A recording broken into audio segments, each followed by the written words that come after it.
12 Years a Slave opening up in theaters this weekend, the cast and the director showed up in Hollywood at the Directors Guild for the Los Angeles premiere. We caught up with the cast, hear what they had to say. Will not fall into despair. I will keep myself hardy till freedom is opportune. 12 Years a Slave. I was a free man.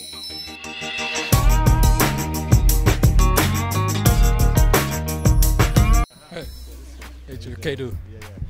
All right, BLACKTREE, we have Chiwetel, Ejiofor, and I guess my first question is, like, we've posted some interviews online that we've talked to you guys in Toronto and New York, and some people say, why don't y'all just get over it? What do you think about the people that say that we should get over the story of slavery or these type of stories? Well, you can't get over it. It's around us every day. It's part of our lives. It's part of the rich history and tapestry of our existence, and we have to all look at the past and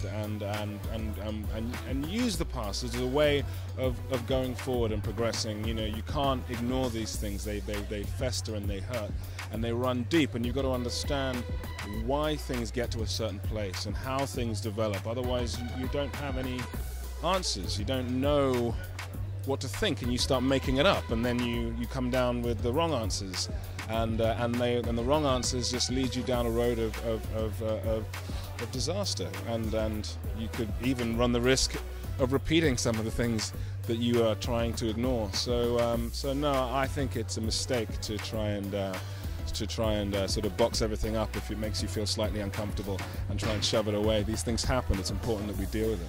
All right, BLACKTREE TV, I see I'm smiling because I have one of my favorite new actresses, Miss Lupita NYONG'O. How you doing? I'm well. Nice to see you again. Nice to see you again. Such a powerful performance. I mean, how does it feel for all these great actors to still be looked at as stand out, even amongst all these great performances? It's kind of otherworldly, to tell you the truth. It's I don't know. It's a lot, and it's wonderful and inspiring and overwhelming as well. How much? I mean, I feel kind of like you're, you know, like a master of this chemistry thing. How important is it? Because you have Fassbender that's along for all your pictures, and the cinematographer has been there a while. How important? I mean, how important is it for you to have those key players that have like continue to deliver in your pictures? It's key. I mean, again, it's like family. So when you come together, almost like musicians in a band, you know the timing, you know when they're going to come in, and there's some kind of reliability to that. So having like Michael Fassbender and Sean Bobbitt, the cameraman, it was just a joy to work with, and also to bring in Chiwetel, bring in Lupita into the mix was just yeah, it was a great chemistry. Right. All right, thank you for your time. Thank you. And Mr. John Ridley here, who wrote the screenplay for 12 Years a Slave, and it's an adaptive screenplay. How was the challenge of like taking that narrative and like breaking it down into the time that we could watch it in a theater?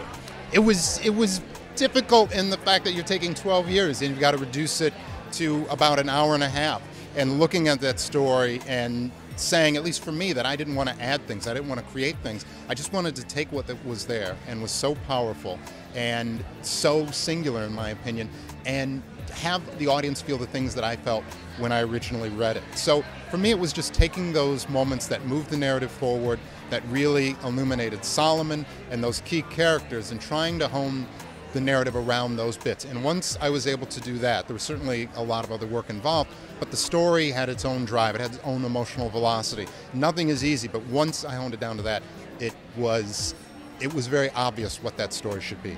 What I loved about your character is it exemplified kind of like the duality that time for the black experience, where you had some blacks in the free states that were able to shop like you are and everything else, and others that are slaves.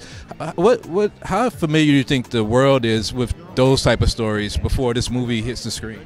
I don't think very. I think there's an idea that we were only in one socioeconomic place in that time period. So I think seeing that juxtaposition and then having someone literally snatched out of it into the other world is actually going to be very educational for a lot of people.